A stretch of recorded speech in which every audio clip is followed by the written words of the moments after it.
بسم اللہ الرحمن الرحیم۔ اللہ تبارک و تعالیٰ کے نام سے شروع جو بڑا مہربان اور نہایت رحم کرنے والا ہے۔ پیارے دوستو، قوم عاد اور قوم سمود دنیا کی تاریخ میں دو ایسی قومیں گزری ہیں جن کو اللہ تبارک و تعالیٰ نے بے پناہ طاقت اور بے پناہ قوت سے نوازا تھا۔ ان کی طاقت کا کوئی مقابلہ نہیں کر سکتا تھا۔ یہ قوم دنیا کی لمبی ترین قوم تھی۔ ان کے جیسی قوم نہ ان سے پہلے آئی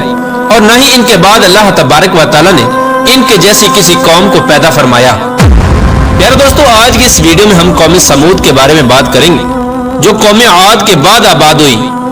قوم عاد دنیا کی سب سے پہلی طاقتور ترین قوم تھی۔ اس قوم نے اللہ تبارک و تعالیٰ کی نافرمانی کی اور گناہوں کے اندر مبتلا ہو گئے، تو اللہ تبارک و تعالیٰ نے اس قوم پر اپنا دردناک عذاب نازل فرمایا اور اس قوم کو ہلاک و برباد کر دیا۔ اس قوم کا نام و نشان صفحہ ہستی سے مٹا دیا گیا۔ اس طرح قوم عاد کی ہلاکت کے بعد ایک دوسری قوم مارز وجود میں آئی جس کو قوم سمود کہا جاتا ہے۔ قوم سمود قوم عاد کی نسل سے ہی تھی اور یہ دنیا کی دوسری طاقتور ترین قوم تھی۔ قوم عاد کی تباہی اور بربادی کے بعد عاد کے چھوٹے بھائی سمود کی نسل سے یہ قوم وجود میں آئی جس کو قوم سمود کہا جانے لگا۔ یہ قوم حجر کے علاقے میں آباد تھی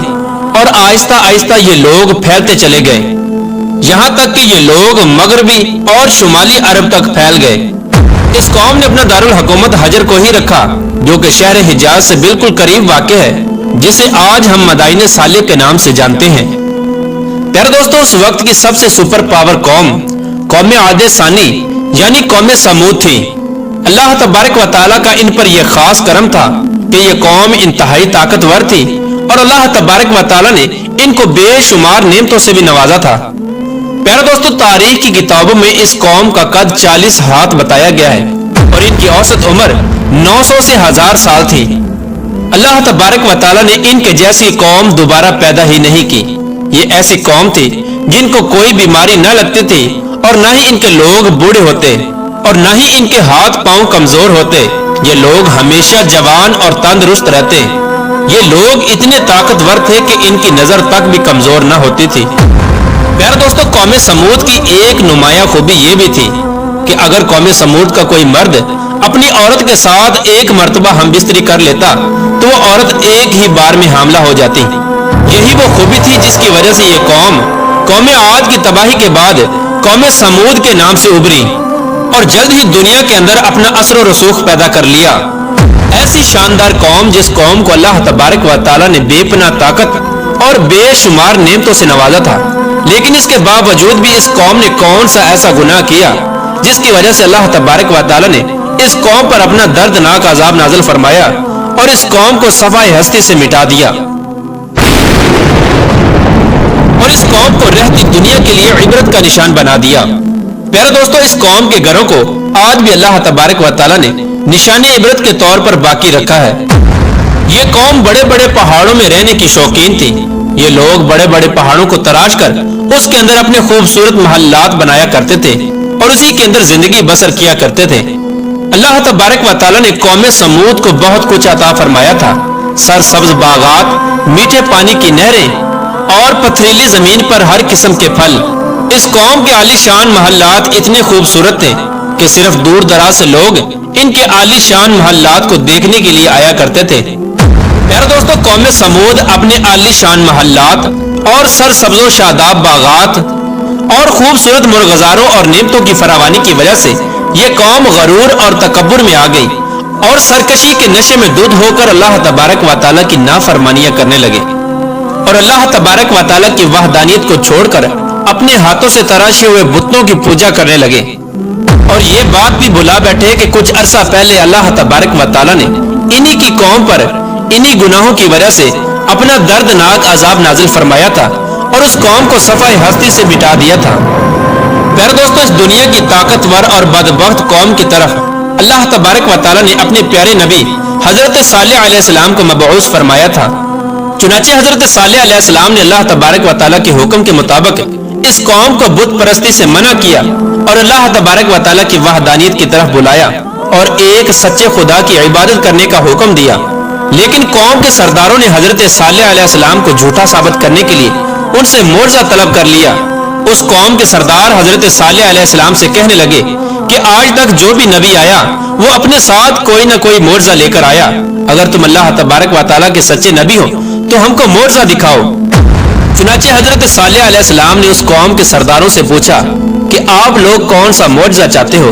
تو اس وقت اس قوم کے سردار کہنے لگے یہ جو سامنے چٹان ہے اس میں سے ایک ایسی اونٹنی نکل کر آئے جو گابن ہو اور آتے ہی بچے کو جنم دے دے اور وہ ہم سب کے لیے دودھ دے اور وہ دنیا کی خوبصورت ترین اونٹنی ہو اور اس کے ساتھ ساتھ وہ اونٹنی ایسی ہو جس کا کوئی ماں باپ نہ ہو۔ چنانچہ حضرت صالح علیہ السلام نے ان سرداروں کی یہ بات سن کر اللہ تبارک و تعالیٰ کی بارگاہ میں یہ دعا کی تو ان کے دیکھتے ہی دیکھتے سامنے پہاڑ میں سے ایک خوبصورت حاملہ اونٹنی نکل کر آئی اور آتے ہی اس اونٹنی نے ایک حسین و جمیل بچے کو جنم دیا۔ اس وقت اس اونٹنی کے تھن دودھ سے بھرے ہوئے تھے اور اس اونٹنی نے اتنا دودھ دیا کہ سب لوگوں نے پیٹ بھر کر دودھ پی لیا، اس کے باوجود بھی دودھ وافر مقدار میں موجود تھا۔ چنانچہ حضرت صالح علیہ السلام کا یہ عظیم الشان معجزہ دے کر وہ تمام قوم اور اس کے سردار لاجواب ہو گئے اور اس بدبخت قوم کے سردار حضرت صالح علیہ السلام سے کہنے لگے کہ اے صالح علیہ السلام یہ تو سراسر جادو ہے۔ اس طرح اس قوم کے بدبخت سرداروں نے اور اس قوم نے یہ معجزہ دیکھنے کے باوجود بھی حضرت صالح علیہ السلام پر ایمان لانے سے انکار کر دیا اور اسی طرح اپنے کفر و شرک پر اڑے رہے۔ چنانچہ اس قوم کے کچھ لوگوں نے حضرت صالح علیہ السلام کی اونٹنی کو نقصان پہنچانے کی کوشش کی تو حضرت صالح علیہ السلام نے ان لوگوں سے کہا کہ یہ اللہ تبارک و تعالیٰ کی بھیجی ہوئی اونٹنی ہے جو تمہارے لیے ایک معجزہ ہے۔ اب تم اس اونٹنی کو اللہ تبارک و تعالیٰ کی زمین میں چھوڑ دو اور اسے کسی قسم کی تکلیف نہ پہنچانا ورنہ اللہ تبارک و تعالیٰ کا دردناک عذاب تمہیں پکڑ لے گا۔ معزز ناظرین، اس طرح اللہ تبارک و تعالیٰ کی وہ بھیجی ہوئی اونٹنی اور اس کا بچہ قوم سمود کے کھیتوں میں پورا دن چرتے اور ان کے چشموں کا سارا پانی پی جاتے۔ یہ ماجرا دیکھ کر قوم سمود نے حضرت صالح علیہ السلام کی بارگاہ میں شکایت کی کہ اونٹنی اور اس کا بچہ چشمے کا سارا پانی پی جاتے ہیں اور ہم کو پینے کے لیے پانی نہیں ملتا۔ تو ان کی یہ شکایت سن کر حضرت صالح علیہ السلام نے ان کے لیے دن مقرر کر دیے اور اس طرح اس چشمے کے پانی کو بانٹ دیا۔ ایک دن حضرت صالح علیہ السلام نے اس اونٹنی کے لیے مقرر کر دیا اور دوسرا دن اس چشمے کا پانی قوم سمود کے لیے مقرر ہو گیا۔ پیارے دوستو، جس دن وہ اونٹنی پانی پیتی اس دن وہ دودھ بھی زیادہ دیتی اور دودھ اتنا ہوتا کہ دن اور رات میں ختم ہی نہ ہوتا، جس طرح کہ اللہ تبارک و تعالیٰ قرآن پاک میں اس بات کی طرف اشارہ کرتے ہوئے ارشاد فرماتا ہے۔ اور حضرت صالح علیہ السلام نے اپنی قوم سے کہا کہ یہ اونٹنی ہے، ایک دن اس کی پانی کی باری ہے اور ایک معین دن تمہاری پانی کی باری ہے،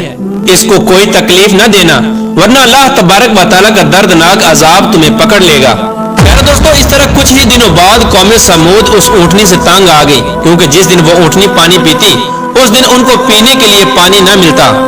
اور ویسے بھی قوم سمود کے سرداروں نے حضرت صالح علیہ السلام کی اس اونٹنی کو ایک جادو قرار دے رکھا تھا۔ خیر، قوم سمود کے ایک طاقتور سردار کی بیوی جس کا نام صدوق تھا، اس عورت کے دو انتہائی خوبصورت اور حسین و جمیل بیٹیاں تھیں، ان کی عمریں 12 اور 14 سال تھیں۔ اس عورت نے حضرت صالح علیہ السلام کے بیٹے کو یہ لالچ دیا کہ اگر تم اپنے گھر میں موجود اونٹنی کو رات کے اندھیرے میں قتل کر دو تو میں اپنی دونوں بیٹیاں انعام کے طور پر تمہیں دے دوں گی۔ چنانچہ حضرت صالح علیہ السلام کی اولاد چونکہ نیک تھی لہٰذا وہ اس عورت کے اس جال میں نہ پھنسے۔ پھر اس کے بعد اس صدوق نامی عورت نے پوری قوم میں یہ اعلان کر دیا کہ جو بھی شخص حضرت صالح علیہ السلام کی اس اونٹنی کو قتل کرے گا میں اپنی دونوں کنواری بیٹیوں کا نکاح ان کو دے دوں گی۔ اس عورت کا یہ اعلان سنتے ہی اس قوم کے دو نوجوان جن کا نام مصدع ابن دہر اور کیدار بن سالف تھا، ان دونوں بدبختوں نے مل کر اسی رات حضرت صالح علیہ السلام کی اس اونٹنی کو ذبح کر دیا۔ اس طرح اللہ تبارک و تعالیٰ کی اس بھیجی ہوئی اونٹنی کو ذبح کرنے کے بعد قوم سمود حضرت صالح علیہ السلام سے کہنے لگی کہ اگر تم اللہ تبارک و تعالیٰ کے سچے رسول ہو تو ہم پر وہ عذاب نازل کرو جس عذاب سے تم ہم کو ڈراتے ہو۔ اس طرح اس اونٹنی کے قتل ہونے کی خبر سن کر حضرت صالح علیہ السلام بے حد پریشان ہوئے اور زاروں کی طرح رونے لگے۔ چنانچہ اس طرح اس اونٹنی کو قتل کرنے کے بعد اس بدبخت قوم نے حضرت صالح علیہ السلام کو قتل کرنے کا بھی ارادہ کر لیا، جس طرح کہ اللہ تبارک و تعالیٰ قرآن پاک میں ارشاد فرماتا ہے، آخر کار انہوں نے اونٹنی کو قتل کر دیا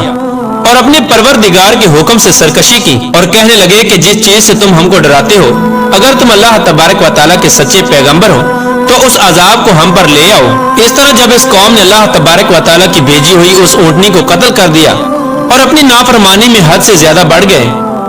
اور خود ہی اللہ تبارک و تعالیٰ کے عذاب کو طلب کر لیا، تو حضرت صالح علیہ السلام قوم سمود سے کہنے لگے کہ اب اللہ تبارک و تعالیٰ کے دردناک عذاب سے تم لوگوں کو کوئی نہیں بچا سکتا۔ چنانچہ حضرت صالح علیہ السلام کی یہ بات سن کر اس قوم کے 9 بدبخت لوگوں نے یہ ارادہ کیا کہ اب حضرت صالح علیہ السلام کو یقیناً قتل کر دیا جائے۔ چنانچہ یہ 9 افراد ایک پہاڑ کے پیچھے چھپ کر حضرت صالح علیہ السلام کا انتظار کرنے لگے کہ کب حضرت صالح علیہ السلام یہاں سے گزرے اور معاذ اللہ ہم ان کو قتل کر دیں۔ لیکن اللہ تبارک و تعالیٰ کی حکمت ایسی ہوئی کہ اللہ تبارک و تعالیٰ نے اسی رات ان 9 افراد پر پتھروں کی بارش برسا دی، جس کی وجہ سے وہ 9 کے 9 افراد ہلاک ہو گئے، اور صبح پوری قوم کے لوگوں نے ان 9 افراد کی لاشوں کو دیکھا۔ اس طرح اللہ تبارک و تعالیٰ کے دردناک عذاب اور ان 9 افراد کی لاشوں کو دیکھنے کے باوجود بھی قوم سمود اپنی سرکشی سے باز نہ آئی اور اسی طرح بت پرستی کے اندر مبتلا رہی اور اللہ تبارک و تعالیٰ کی نافرمانیوں میں مزید حد سے بڑھنے لگے۔ اس طرح جب حضرت صالح علیہ السلام کی قوم قابل ہدایت نہ رہی تو اس وقت حضرت صالح علیہ السلام نے اپنی قوم سے کہا کہ تمہارے پاس صرف 3 دن باقی بچے ہیں، جتنی چاہے عیش و عشرت کر لو اور شراب و شباب میں گزار لو۔ 3 دن کے بعد اللہ تبارک و تعالیٰ کا دردناک عذاب تمہارا منتظر ہے۔ جس طرح کہ اللہ تبارک و تعالیٰ قرآن پاک میں ارشاد فرماتا ہے کہ جب انہوں نے اس اونٹنی کو قتل کر دیا تو حضرت صالح علیہ السلام نے اپنی قوم سے کہا کہ 3 دن اپنے گھروں میں فائدہ اٹھا لو اور یہ وعدہ جھوٹا نہیں۔ اس طرح جب حضرت صالح علیہ السلام نے اپنی قوم کو اللہ تبارک و تعالیٰ کے دردناک عذاب کی وعید سنائی تو اس قوم کے بے شرم لوگوں نے حضرت صالح علیہ السلام کا مذاق اڑانا شروع کر دیا، اور اس قوم کے بے شرم لوگ حضرت صالح علیہ السلام سے یہ کہنے لگے کہ آپ ہی بتا دیں کہ ہم یہ 3 دن شراب میں گزاریں یا شباب میں گزاریں۔ تو حضرت صالح علیہ السلام فرمانے لگے کہ پہلے دن تمہارے چہروں کا رنگ زرد ہو جائے گا، اور دوسرے دن تمہارے چہروں کا رنگ سرخ ہو جائے گا، اور تیسرے دن تمہارے چہرے سیاہ ہو جائیں گے، اور چوتھے دن اللہ تبارک و تعالیٰ کا دردناک عذاب تم پر مسلط ہو جائے گا۔ چنانچہ حضرت صالح علیہ السلام کی قوم پر اس بات کا کوئی اثر نہ ہوا، وہ اسی طرح اپنی نافرمانی میں مبتلا رہے اور اللہ تبارک و تعالیٰ کی نافرمانیاں کرتے رہے۔ اور پھر حضرت صالح علیہ السلام کے حکم کے مطابق تیسرے دن ایسا ہی ہوا، جب ان کے چہرے کالے ہو گئے تو اپنے کالے چہرے دیکھ کر وہ قوم ڈرنے لگی اور ایک دوسرے سے کہنے لگی کہ نہ جانے کون سا دردناک عذاب اب ہم پر نازل ہوگا اور نہ جانے کس طرح کے عذاب کے اندر ہم کو مبتلا کیا جائے گا۔ چوتھے دن ایک زوردار اور خوفناک چیخ آسمانوں سے نکلی، جس چیخ کی وجہ سے تمام قوم سمود کے لوگوں کے کانوں کے پردے پھٹ گئے اور ان کے دل جیسے باہر آنے لگے اور روحیں جسموں کو چھوڑنے لگی، اور چند ہی لمحوں میں وہ لوگ جہاں جہاں پر موجود تھے وہیں اپنی اپنی جگہ پر اوندے منہ گر گئے اور تڑپ تڑپ کر سب ہلاک ہو گئے۔ پھر اس کے بعد اللہ تبارک و تعالیٰ نے ایک ایسا دردناک زلزلہ بھیجا جس زلزلے کی وجہ سے انہی کے گھروں کو انہی پر گرا دیا گیا، جس طرح کہ اللہ تبارک و تعالیٰ قرآن پاک میں ارشاد فرماتا ہے، اور جب ہمارا حکم آ گیا تو ہم نے حضرت صالح علیہ السلام کو اور جو لوگ ان کے ساتھ ایمان لائے تھے ان کو اپنی مہربانی سے بچا لیا اور اس دن کی رسوائی سے محفوظ رکھا۔ بے شک تمہارا پروردگار بہت طاقتور ہے اور زبردست ہے۔ پیارے دوستو، اس طرح اللہ تبارک و تعالیٰ نے قوم عاد کی تباہی اور بربادی کے بعد ان کی نسل میں سے قوم سمود کو ہلاک کیا اور اس نافرمان قوم پر اپنا دردناک عذاب نازل فرمایا اور اس قوم کے لوگوں کو صفحہ ہستی سے مٹا دیا، اور اللہ تبارک و تعالیٰ نے اس قوم کے گھروں کے نشانات کو آج بھی باقی رکھا ہے تاکہ لوگ عبرت حاصل کریں اور اللہ تبارک و تعالیٰ کی نافرمانی سے باز آ جائیں۔ اس قوم کے گھر آج بھی لوگوں کے لیے عبرت کا نشان بنے ہوئے ہیں۔ اللہ تبارک و تعالیٰ سے دعا ہے کہ اللہ تبارک و تعالیٰ اپنے حضور عاجزی اور انکساری کے ساتھ زندگی گزارنے کی توفیق عطا فرمائے اور ان تمام گناہوں سے ہمیں بچائے جن گناہوں کے اندر مبتلا ہو کر پہلی قومیں ہلاک ہوئیں۔